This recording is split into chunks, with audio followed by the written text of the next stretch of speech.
bad.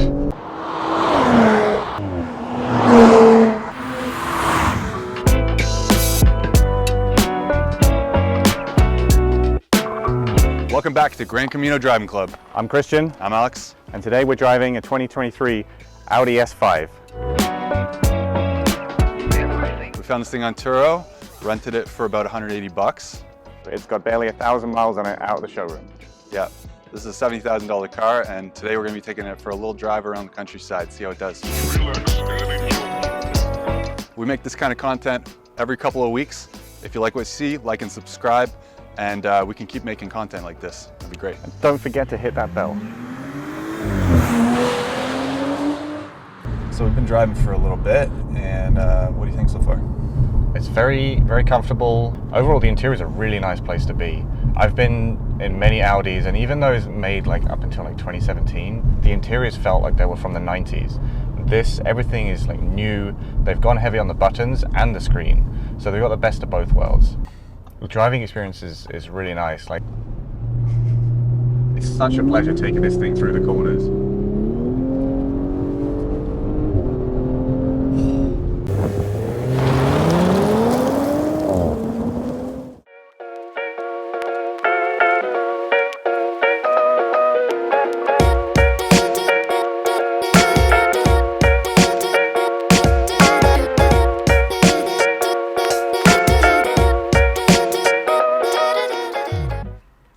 The interior of the S5 is immaculate. I love the steering wheel, a lot of adjustability there. You can get it wherever you want it. The shifter, once you get into it, it's easy to use, very comfortable. Some nice screens. The seats, the red leather seats, you gotta love it with the S logo. It looks fantastic. All in all, they did an amazing job with the interior. So of course, this is a premium car. We've got fully electric seats. Everything is adjustable, no expense spared here. The interior is pretty nice as well. There's a lot of fans, a lot of ventilation, and they carried the trim over as well. I wonder if this is a little nod to Tesla, just like this huge screen as well, sticking out. This feels bang up to date. They've done a really good job keeping the balance of a big screen and physical buttons that you can press, and I don't feel the buttons get in the way. We also have Apple CarPlay, and in here we have a wireless charger. We've got a USB-C and a USB-A, so we're covering all bases. Everybody can charge, everybody can connect. And you're reminded all the time that it says Quattro right here. The Quattro heritage, for me as a rally fan,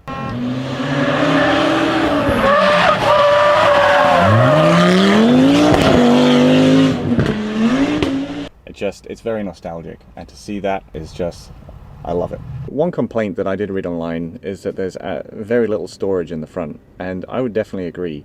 The glove box is absolutely tiny, and the center console has enough room for a phone, and that's it.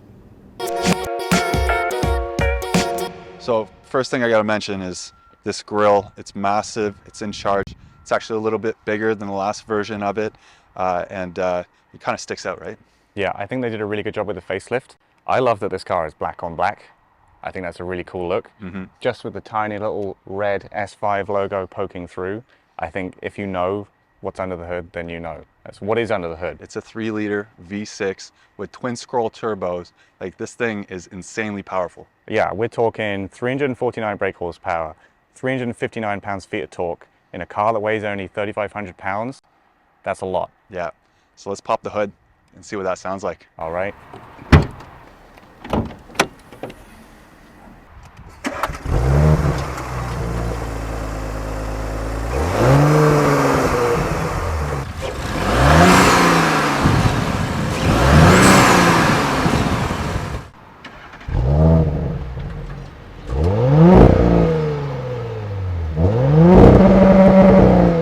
So taking a look at the engine, obviously always got the plastic, but this time at least they styled it in a cool way, put some red on it. Something we learned about this V6 engine with the twin scroll turbos, it actually put the turbos in the middle, so we can actually take a look what's underneath here.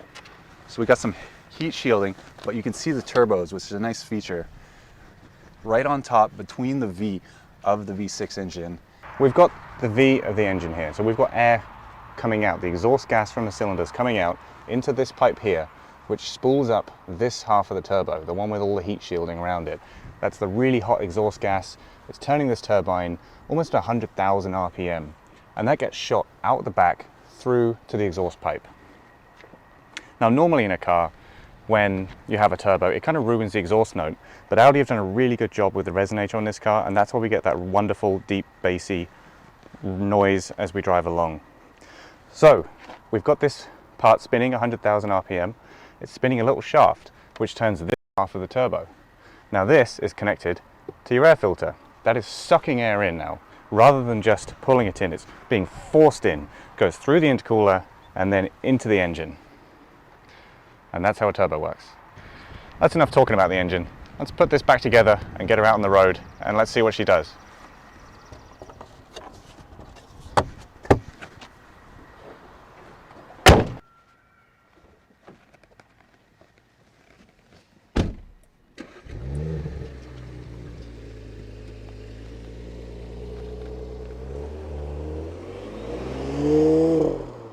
One thing we just noticed while driving around is that this is an A5, not an S5.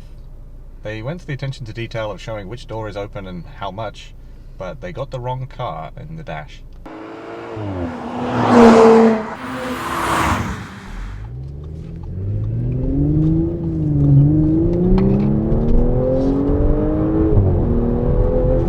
Okay, this is how you put it in launch control.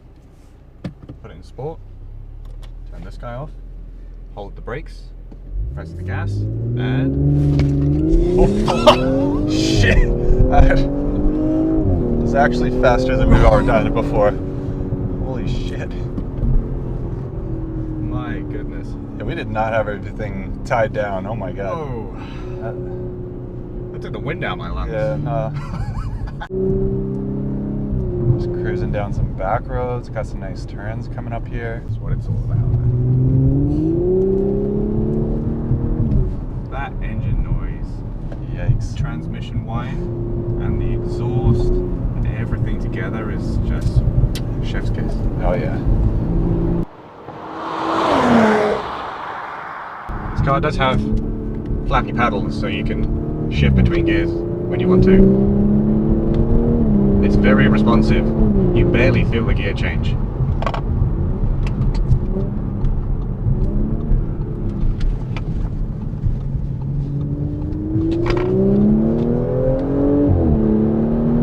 And it makes a wonderful noise when you shift. And you're really going for it. So another S5. Looks like we're, well, it's another Audi, that's for sure. Train tracks, good brakes, good brakes. It's an A5. A5. It's basically our little brother. Yeah. Then if you want to take it back into automatic mode, just do that, and now we're in auto again. And this thing is quiet and comfortable. Please remain seated.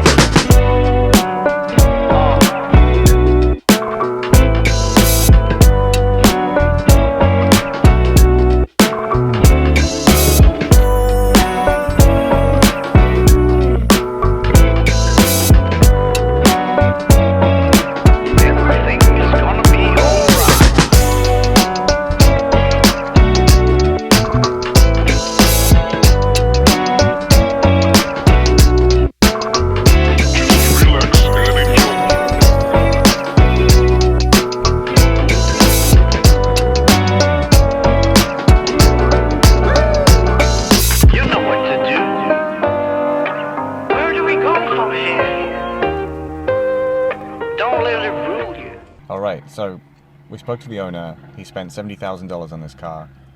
The Supra that we drove,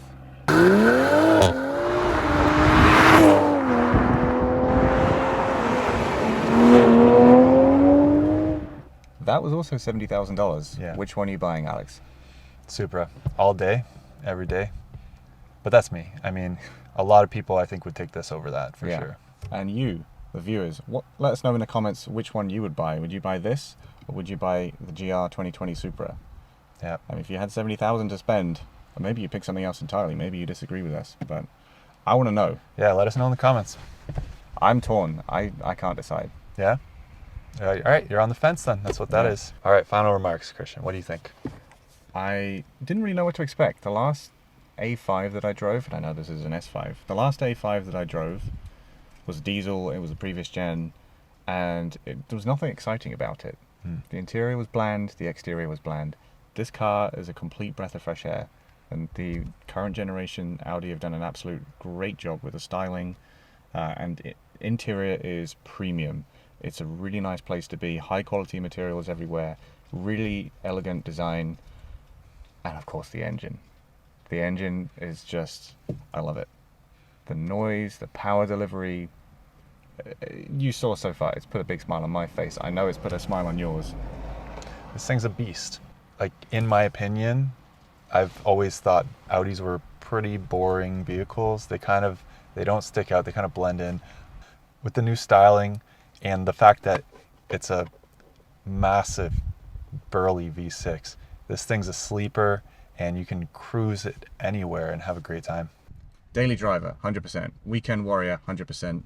I'm in love with this car. Yeah, I give it a daily driver, and yeah, S5, awesome. Thank you so much for watching, and we really appreciate it. We put a lot of work into these. We really hope you enjoy them. If you do, give us a like, maybe a subscribe, and let us know what you think in the comments below. We'll see you soon.